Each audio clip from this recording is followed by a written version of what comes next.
Whispers in the dark. The air was thick with the scent of pine as Laura and her brother Josh hiked deeper into the forest. The sun had dipped low behind the jagged peaks, and the sky was a bruised purple, the kind that made the trees look like dark, skeletal fingers reaching for the heavens. They had been camping out here for the past 2 nights, away from the hum of city life, escaping into the solitude of the mountains. They'd always come here as kids, chasing each other through the underbrush, pretending to be explorers. It was familiar, comforting even, but tonight, something felt wrong. Laura was the first to notice. The woods were too quiet, an unnatural kind of silence that settled into her bones. There were no birds chirping, no squirrels rustling in the leaves, no wind swaying the branches. It was as if the forest itself had held its breath. She brushed it off as her imagination, as a creeping unease that came with the encroaching darkness. Still, she couldn't shake the feeling that they were being watched. "Hey, Josh, let's head back to camp. It's getting late," she suggested, trying to sound casual. Josh didn't seem to hear her. He was staring off into the trees, his face pale and rigid. She followed his gaze, expecting to see a deer or maybe a shadow of a bear. But there was nothing. Just the gnarled trunks of the pines, shrouded in shadows. "You okay?" she asked, her voice now a little more tense. Josh blinked, shaking his head as though snapping out of a trance. Yeah, just thought I saw something," he muttered, his eyes still darting around nervously. "Maybe a bear or something. It's getting dark. We should head back." They turned to leave, but the silence seemed to deepen with each step. The weight of it pressed down on Laura's chest, and she quickened her pace, urging Josh to keep up. As they neared the camp, the trees seemed to close in around them. The familiar path now felt suffocating, as if the forest was slowly shifting, trying to trap them inside. That's when they heard a sound, faint at first, like the soft rustling of leaves. But it was too rhythmic, too deliberate. Laura stopped in her tracks, her heart thumping in her throat. It sounded like footsteps, but they weren't the erratic, stumbling steps of an animal. They were slow and purposeful. Almost human. Josh must have heard it too because he froze beside her. His hand shot out to grab her wrist, a hard, urgent grip. "Do you hear that?" he whispered, his voice barely audible. Laura nodded, her breath catching in her throat. The footsteps were closer now, too close, too controlled. Suddenly, there was a voice. Soft, low, like the wind whispering through the trees, but unmistakably human. "Laura! Josh!" The sound of their names was a distant echo, carried by the breeze. It was wrong. Something about the voice sounded off, unnatural, hollow. The tone was too soft, too familiar, as if it knew them. And yet, something inside her screamed that it wasn't really their voices calling. "Who's there?" Laura called out, her voice trembling. Her fingers instinctively gripped the knife she kept in her backpack, though she wasn't sure if it would do any good. For a moment, there was silence.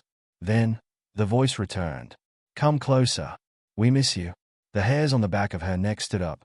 That wasn't Josh's voice. It wasn't anyone's voice. It was wrong. The forest seemed to hold its breath again, and Laura's skin prickled with an overwhelming sense of dread. "Let's go," she whispered, pulling Josh's arm. She turned to run, but before she could make a move, she heard the sound again, closer this time. Footsteps. Not just one set, but 2, 3. The rustling of leaves as if multiple people, or things, were moving through the trees, circling them. Josh's breath hitched, and he pulled her back, his face pale. "I don't know what's going on, but we need to stay quiet and stay still." Laura wanted to argue, but her voice caught in her throat. She could feel them now, moving around them, hidden just out of sight in the dark. She heard the whispers again, this time all around them, not from one voice, but many. "Come closer. We're waiting. Come home." It wasn't just one person anymore. It was an entire chorus, distorted and wrong, a mix of human voices and something else, something darker.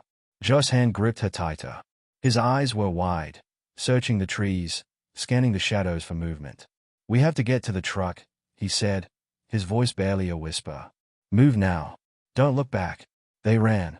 As they pushed through the underbrush, the voices followed them. Louder now, more insistent. "You can't run. You can't hide. We're already here."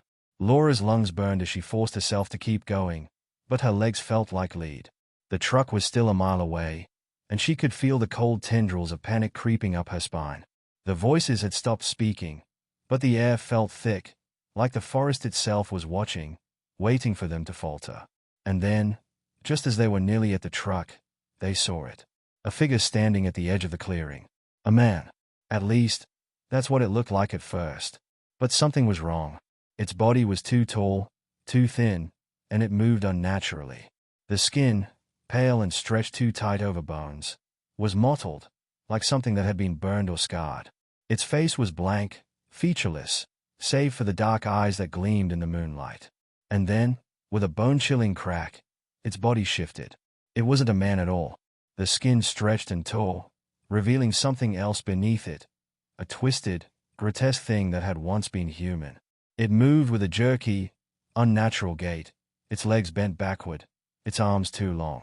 The skin seemed to crawl, as if it was alive, as though the flesh itself had a mind of its own. A skinwalker.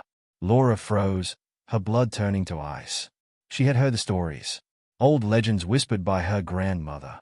They were creatures of dark magic, humans who could steal the skins of animals or other people and wear them as their own. But she never thought they were real. Not until now. Go! Josh shouted, grabbing her arm and yanking her toward the truck. The engine roared to life, and for a moment, it felt like they might make it out of this nightmare. But as they sped down the narrow, winding road, the shadows seemed to stretch and twist in the rearview mirror. And then, from the woods, they saw it. The skinwalker was not alone. It was surrounded by more figures, creatures just like it, coming from every direction, moving silently through the trees, their twisted forms just beyond the reach of the headlights. The truck's tires screeched as Josh floored the accelerator, but the creatures were fast, too fast. And as they rounded a corner, Laura caught a glimpse of something truly horrifying. The skinwalkers had begun to take on the shapes of animals. Deer, wolves, even bears, all with the same unsettling, human-like eyes. They were closing in. With one final, desperate scream, they barreled out of the forest, the skinwalkers' haunting whispers fading into the night. But as they sped down the road, trying to outrun the nightmare, Laura couldn't shake the feeling that no matter how fast they drove, the creatures would always be just behind them, waiting. And the worst part? She could still hear them, in the back of her mind. The whispers. The voices. We're still here. We've always been here. And that, she realized, was the true horror. They weren't just following them in the forest. They were following them, even now, in the world they thought was safe.